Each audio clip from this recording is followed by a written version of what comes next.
ফাহাদ, কেমন আছো? এই তো আমি নামলাম তোমার গিয়া আমাদের ফার্স্ট ফার্স্ট ফ্লোরে কার পার্কিংয়ে। কেমন লাগতেছে? সব খালি খালি বুঝছো, মানে এখানে বেশিরভাগই ফাঁকা থাকে। শুক্রবার দিন আরও বেশি ফাঁকা। সবাই এই টাইমটায় কোনো গাড়ি থাকে না, কারণ অফিস টাইম তো সকাল সকালে বের হয়ে যায়। এটা হলো আমাদের গাড়ি পার্কিং, যেটা লেখা আছে উপরে 6C, আর ওটা হলো 5B। এই দেখো শাকিল আঙ্কেলের গাড়ি। বুঝছো, সপ্তাহে মাসে 2 দিন বা সপ্তাহে 1 দিন পরিষ্কার করে। আর আব্বুর ভেসপা নাই তো, দাদা ভেসপা আছে এটা, বুঝছো। এই যে রং টং করাইছে দাদায়, এবার একদম নতুন চকচকা। মাঝে মাঝে এসে আমি স্টার্ট দেই। এই যে এই কালার, আগে এই কালারই ছিল কিন্তু ডিপ ছিল।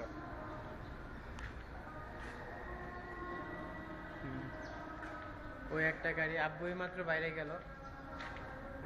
আমাদের গাড়িটার অবস্থা তেমন বেশি ভালো না। তারপর এটা হলো 11 তলার গাড়ি, কিছুদিন আগে কিনছে। সুন্দর না? আব্বু এরকম একটা গাড়ি কিনতে চাচ্ছে, বুঝছো আর কি। আগে আমাদের পার্কিং ছিল দুইটা, দুইটা গাড়ি রাখতো, কিন্তু এখন করছে তিনটা। তোমার গিয়ে এই যে 6C, 5B, আর ওই পাশে করছে বাদিকে লেফটে 8F অ্যাপার্টমেন্ট, বুঝছো। তোমাকে এখন দেখি আজকে কতটুকু করতে পারি। আজান দিতেছে এই পাশে। ইকবাল আঙ্কেল আগে কমিউনিটি এই ইয়ের আগে মেম্বার ছিলেন, এখন উনি তো নিউ ইয়র্কে। তো মামু সাহেব আছেন, উনি থাকতে অনেক পরিষ্কার ছিল, ক্লিন ছিল, ভালো ছিল। আমি যে সাইডটা যাচ্ছি এখন ওই পাশটা হলো কবরস্থান। Hope you like it. এটা EF ব্লকের লিফট।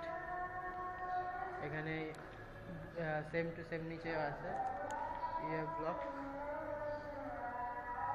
ওদের লিফটটা সুন্দর অনেক, দেখো EF ব্লক।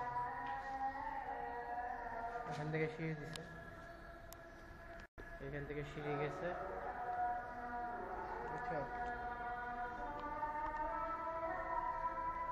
এই হলো কবরস্থান সাইড। ওইটা হলো অনসা স্কুল, ওই পাশটা ওটা একটা মসজিদ, আর এই পাশে পুরাটা হলো কবরস্থান। এটা কার বাইক জানি, মাঝে মাঝে লাগে আমার বাইক। হ্যাঁ, এখন একটা এই গাড়ি আসবে অ্যাপার্টমেন্টে।